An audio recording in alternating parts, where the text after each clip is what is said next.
Welcome to Breakthrough Success. I'm your host, Mark Gabberty, the content marketing expert, bringing you 5 new episodes every week where I and top-level guests teach you how to take your business to the next level and achieve your breakthrough. Hello, Breakthrough Success listeners. I just wanted you all to know before the episode actually starts, I've been working a little bit behind the scenes to give you something really special. So a while ago, I wrote my book, Content Marketing Secrets, which helps people create, promote, and optimize their content for growth and revenue. And I just put the finishing touches together to offer that for free to anyone who is interested. So if you want your free copy of Content Marketing Secrets, all you have to do is head over to markgabberty.com/book. Now, let's jump right into the episode. There are so many articles and videos and podcast episodes that have a focus on boosting your productivity, and they offer a lot of really great tactics. They offer a lot of great insights, but a lot of those articles are just focused on how anyone can boost their productivity. Something that's really missing is the personal touch. And to expand on this, your personal productivity style. So that's what we're going to talk about in this episode, how you could come up with your very own. Today's guest is a coach, productivity consultant, professional organizer, and spiritual butt kicker all rolled into one. She's a dynamic teacher, coach, and productivity consultant known for igniting personal transformation and providing easy to implement yet power-packed actionable strategies and tools. She is the creator of the Productivity Style Assessment and the Work Smarter, Not Harder productivity program. Her first book, Work Simply, Harnessing the Power of Your Personal Productivity Style, was released in January 2015 by Penguin. Today's guest for episode 242 of the Breakthrough Success Podcast is none other than Carson Tate. Carson, it is such a pleasure to have you on the show. Mark, so great to be here, and it's my pleasure. I really appreciate the opportunity.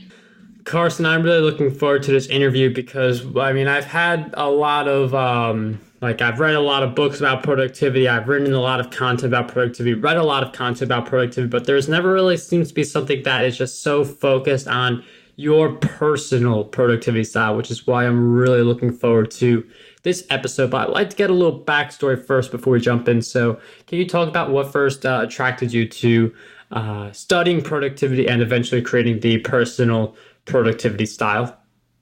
Yeah, so I would have to start when I was younger. My mom has told me that I would play with my dolls. And part of the playing was I would organize their clothes and their shoes by color and function.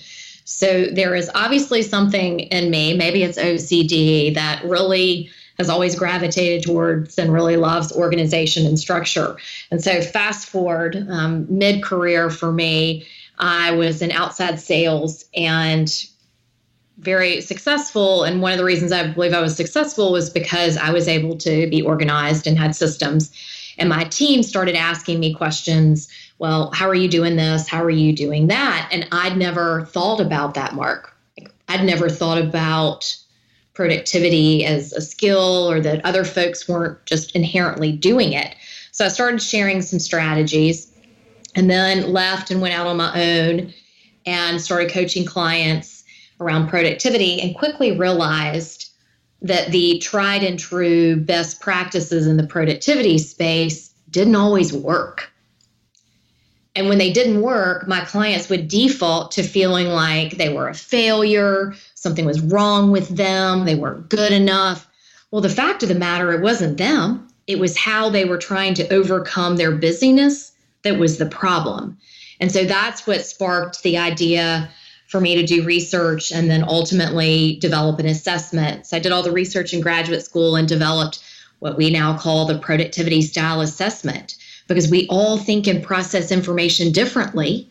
And so why would we all use the same tools and strategies? We wouldn't. They don't fundamentally work for everyone.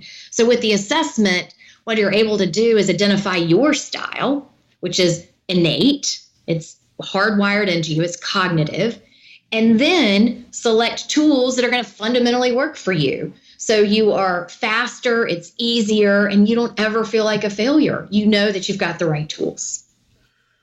And I really like this focus. And again, this is why we're talking about this on this episode, that idea that not all the tools, not all the tactics work for everyone. I mean, Evernote is a really great tool for a lot of people for boosting productivity. I don't use Evernote, so that's something that doesn't work as well for me as it would work for someone else. And we could go all across the board with different tools, different tactics, but regardless of what combination works, we have to figure out what that combination is. So how can we tap into our very own personal productivity style? Yes. So obviously you've mentioned it. We have an assessment on our website. It's free, carsontate.com. You can take it, but you don't have to take an assessment because I think that we all know ourselves really well. And so I'm going to describe, Mark, the 4 different types. And I think in these descriptions, folks will probably start to hear some things that resonate, and they'll probably be able to start to think about, well, that's probably more my style. So I've identified 4 productivity styles: prioritizer, planner, arranger, and visualizer. The prioritizer and planner tend to be generally more, quote, left brain thinkers. So they're analytical, linear, fact-based, detailed, sequential thinkers. The arranger and visualizer are more big picture, more right brain. So they're more creative, big picture, intuitive, kinesthetic, relational, communicative, highly visual. So those are 2 broad brushstrokes, left and right brain.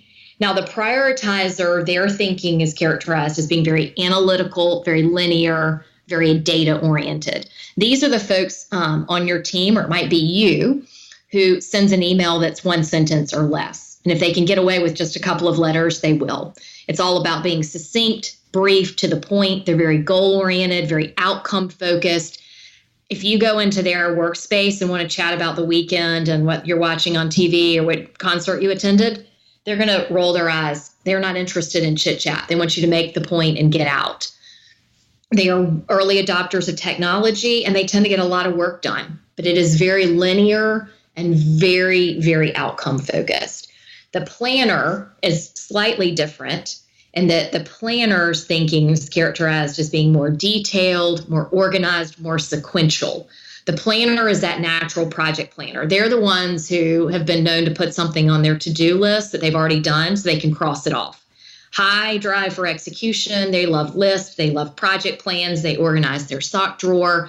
They want to organize the office's parties. And they're the ones that are really good at finding flaws and overlooked details. So those are your 2 left brain folks.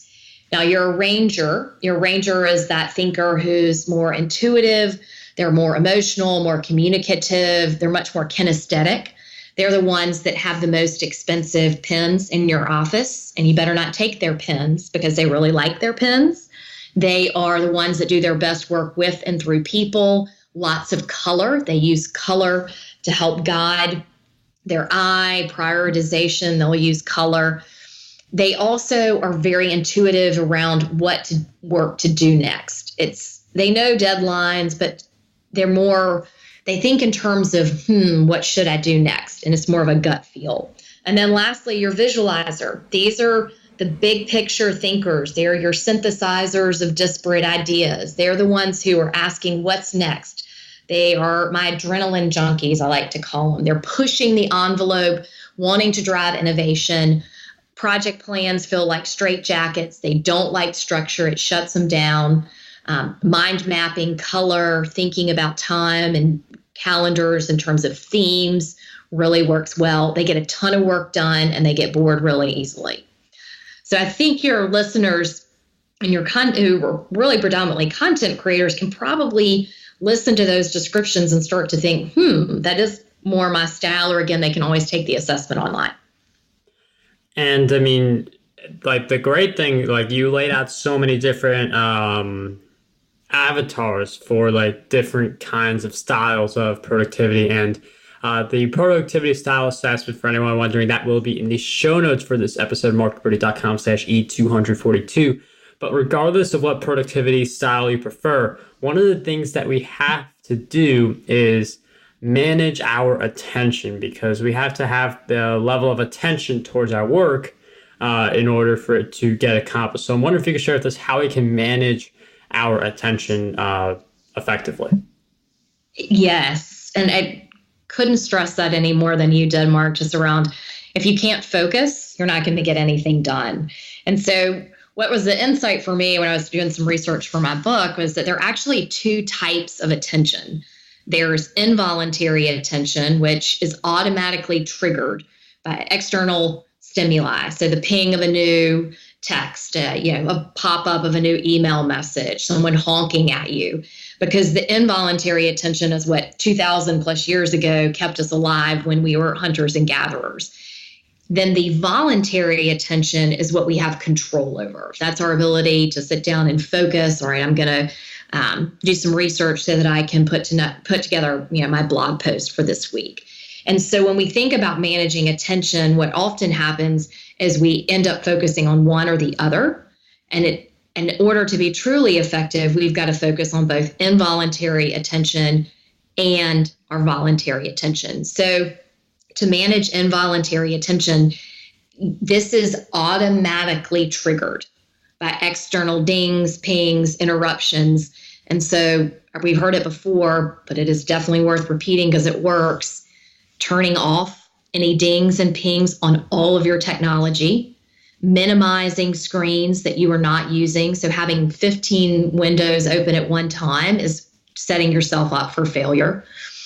If you need to do focused, concentrated work, a lot of us work in open spaces where there's constant interruption. How do you create that silence for yourself? Either headphones or going to a different part of your building, or to the Starbucks on off hours versus the morning or afternoon rush.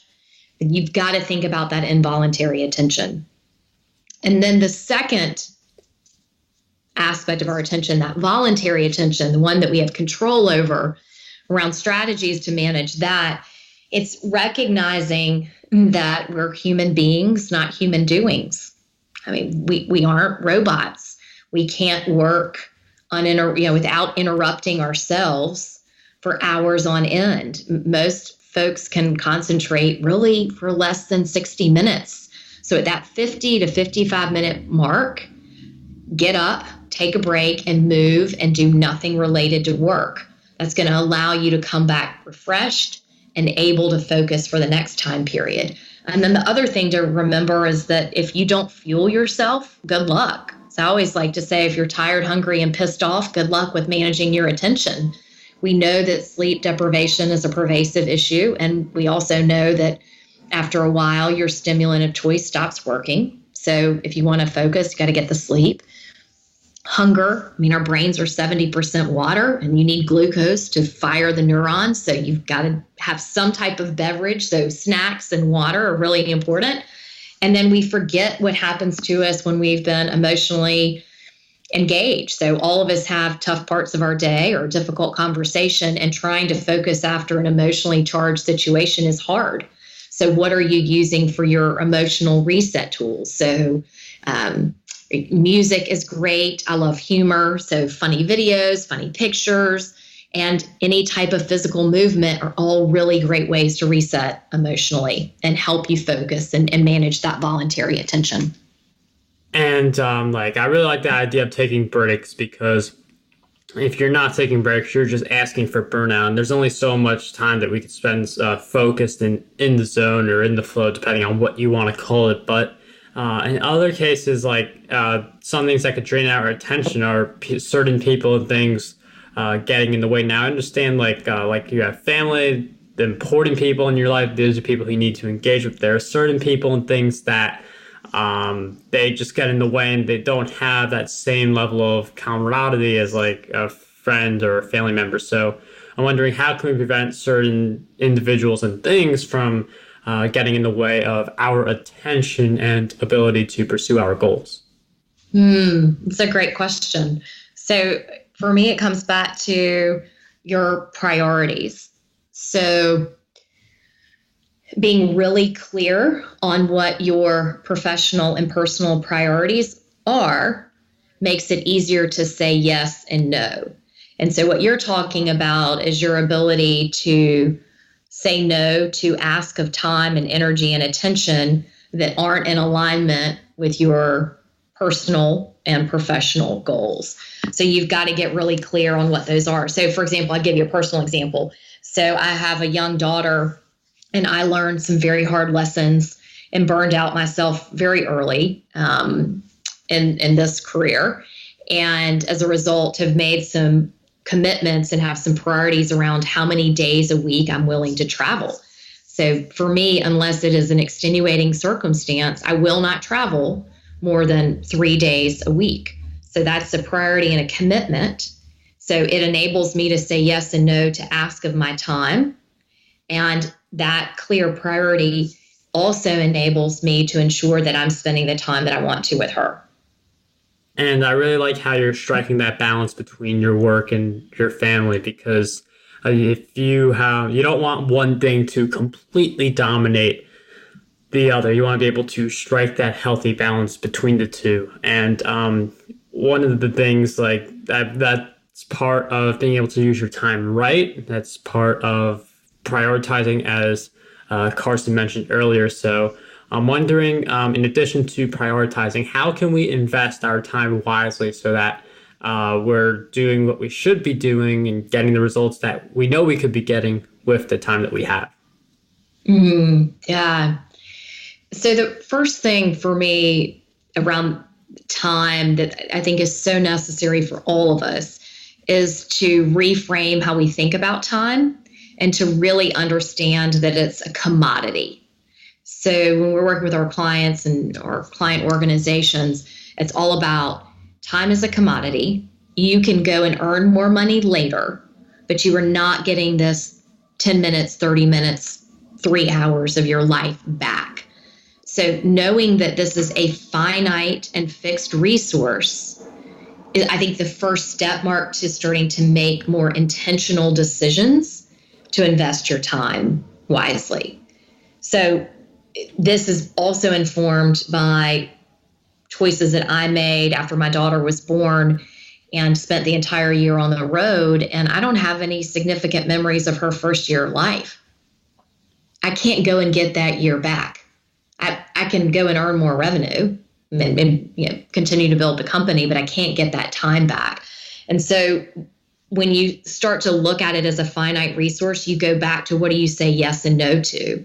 So after we look at time as a commodity, the next thing I always ask our clients to do is to look at their calendar, which we call your investment statement, how you've chosen to invest your commodity, and look at that investment statement.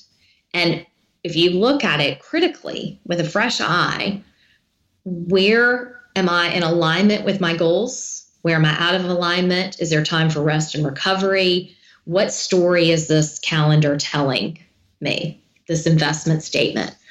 And then it's your choice. What do you want to do with it? How do you want to start to make some different decisions? And at that point, it's depending on your productivity style, there are hundreds of different tactics to optimize your time, save time, streamline. All of those are available to you. But I think what we so often do is we jump right to, I need to put a Band-Aid on this. I just need another hour. Well, you don't need another hour if you're not going to invest it wisely. That's a very poor decision. So that's why we really strongly encourage our clients to start with time as a commodity. What is the investment statement saying? Is your time in aligned to your goals and priorities? And then let's start making changes, and we'll give you the tips and tricks and strategies to maximize the hours that are in your day. And it's like a lot of this comes down to perspective. And as Carson said, when you put the time in perspective that, hey, this is a finite resource, you get a little more careful and a little more intentional about how you use each minute of your day, how you're devoting your time, and who is getting your time when you're not working. So really viewing time as a finite resource is a really great way to invest it more wisely so you're accomplishing your goals and living a fulfilled life. So I think those are two very important things. And one thing that I also want to touch upon is there are some people who they feel like they're not as productive as they can be. And again, you can get your productivity style assessment that Carson is so graciously offering us. That will be in the show notes. But what do you believe, in addition to not having this personalized plan, what do you believe holds most people back from being very productive? Lack of clarity. So if you're not really clear on what you want and what constitutes success for you, and aren't really tapped into your why or your core purpose, you're going to spin your wheels and waste time. I mean, the most productive people that I know are so clear on their goals, their purpose, how they add value in this world and for this world, and how they're making an impact. They're not going to let anything stand in their way.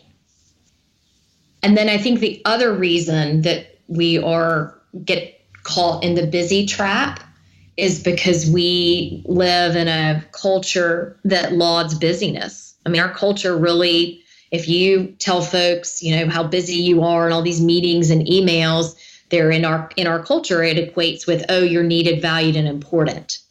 And so we also have this cultural messaging that keeps us connected and on, and not really recognizing that all of this swirl and connectivity and just hanging out in your inbox is probably not driving and advancing your goals and creating a big impact in the world.